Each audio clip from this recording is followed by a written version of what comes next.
አመሰግናለሁ ክብርት አፈ ጉባኤ። ከአገልግሎት አሰጣጥ ጋር በተያያዘ የተነሱ ሀሳቦች ላይ አጠር ያለ አስተያየት ለመስጠት ነው።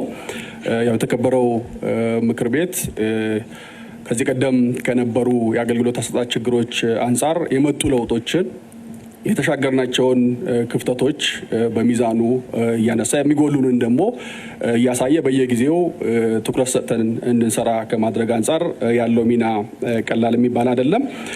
ከዚህ አንጻር እንደ ከተማ ከአገልግሎት አሰጣጥ አንጻር በየተቋሙ ከጊዜ ወደ ጊዜ እያደገ እየተሻለ የመጣ ነገር እንዳለ መውሰድ ተገቢ ነው የሚሆነው። ያው በዋናነት የሚቀረን የሚጎድል ላይ ህዝባችን የሚያነሳው ላይ ትኩረት ሰጥተን መስራት ስለሚጠበቅብን ነው ጉድለቶች ላይ ትኩረት አድርገን እየተነጋገረን ያለ ነው እንጂ ባለፉት በተለይ ከ2016 ጀምሮ በተሰሩ ስራዎች በርካታ ለውጦች የተመዘገቡበት ህዝቡም እውቅና እየሰጠ ያለበት ሁኔታ ነው ያለው። ለዚህ ደግሞ ቀጣይነት ባለው መልኩ በዘላቂነት ችግሩን ለመፍታት ክብርት ከንቲባችን በሪፖርታቸው እንደገለጹት ከቤቱም እንደተነሳው የመሶብ የአንድ ማዕከል አገልግሎት የማስፋፋት ስራ ትኩረት ተሰጥቶት እየተሰራ ያለበት ሁኔታ ነው ያለው። በከተማችን አሁን ላይ አራዳ ክፍለ ከተማ ላይ የሚገኘው ዋና መስሪያ ቤቱና ቦሌ ክፍለ ከተማ ላይ ወደ ተግባር ገብቷል። ለመነሻ 13 ተቋማትንና 107 አገልግሎቶችን ነው ይዞ የገባው። አሁን ባለው ነባራዊ ሁኔታ ወደ 7 የሚሆኑ የፌዴራል ተቋማትን ጨምሮ አጠቃላይ 20 ተቋማት አገልግሎት እየሰጡ ያለበት ሁኔታ ነው ያለው። ወደ 132 የሚሆኑ አገልግሎቶች እየተሰጡ ነው የሚገኘው። ተጨማሪ አገልግሎቶችንና ተቋማትን የማስገባት ስራም በተከበሩ የምክር ቤት አባላት እንደተነሳው ትኩረት ተሰጥቶ እየተሰራ ያለበት ሁኔታ ነው ያለው። አሁን ላይ 3 ተቋማት ወደ ማዕከሉ ለመግባት ዝግጅት ያጠናቀቁበት ሁኔታ ነው ያለው።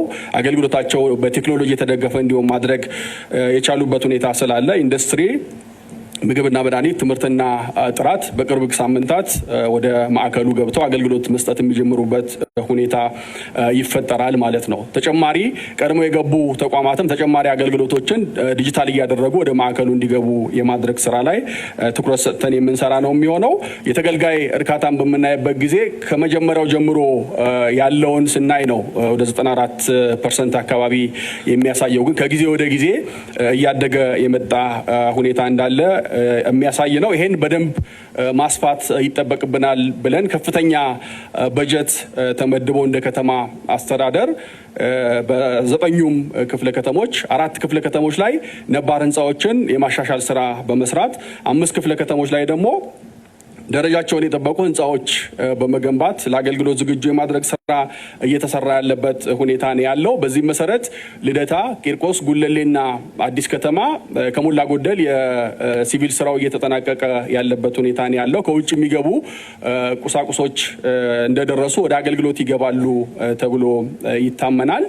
ከዛ ውጭ ያሉት 5 ክፍለ ከተሞች ደግሞ አዲስ የህንፃ ግንባታ በክፍለ ከተሞቹም በከተማውም የቅርብ ክትትል እየተደረገ የስትራክቸር ስራው ከሞላ ጎደል ተጠናቋል። የማጠናቀቂያ ስራዎችና ግብአት የማሟላት ስራ በፍጥነት አሟልተን በዚህ ዓመት በሁሉም ክፍለ ከተሞቻችን የመሶብ ዲጂታል አንድ ማዕከል አገልግሎት ተደራሽ የምናደርግበት ሁኔታ ነው የሚፈጠረው ማለት ነው።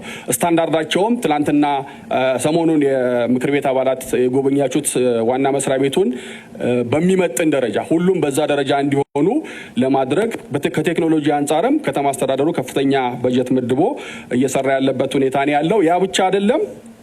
ከሰው ኃይል አንጻር አዳዲስ የዩኒቨርሲቲ ምሩቃንን ፈትነን ስልጠና ሰጥተን የአገልጋይነት መንፈስ እንዲላበሱ አድርገን በክህሎትም በባህሪም የተሻሉ አገልጋዮች እንዲሆኑ ለማድረግ የሚያስችሉ ስራዎች ሰርተን ነው ለማስገባት ዝግጅት እያደረግን ያለ ነው ማለት ነው።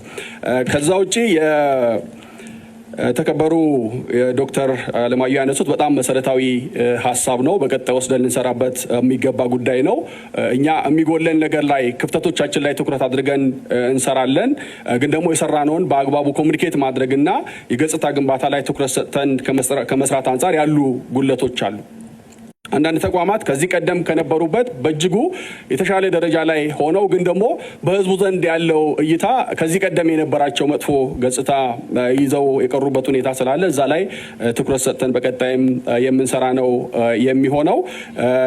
ይቅርታ ከመሶብ ጋር ተያይዞ በባለፈው የፓርላማ ስብሰባ ላይ ክቡር ጠቅላይ ሚኒስትራችን እንደገለጹት የሞባይል ተንቀሳቃሽ አገልግሎትም ጭምር ለመስጠት እንደ ከተማ አስተዳደር እቅድ ይዘን እየሰራን ያለንበት ሁኔታ ነው ያለው። ተደራሽ ለመሆን በርካታ ህዝብ ያለባቸው አካባቢዎች ላይ ተንቀሳቃሽ የተሽከርካሪ አገልግሎትም ለመስጠት ትኩረት ሰጥተን እየሰራን ያለንበት ሁኔታ እንዳለ ማንሳት ፈልጋለሁ።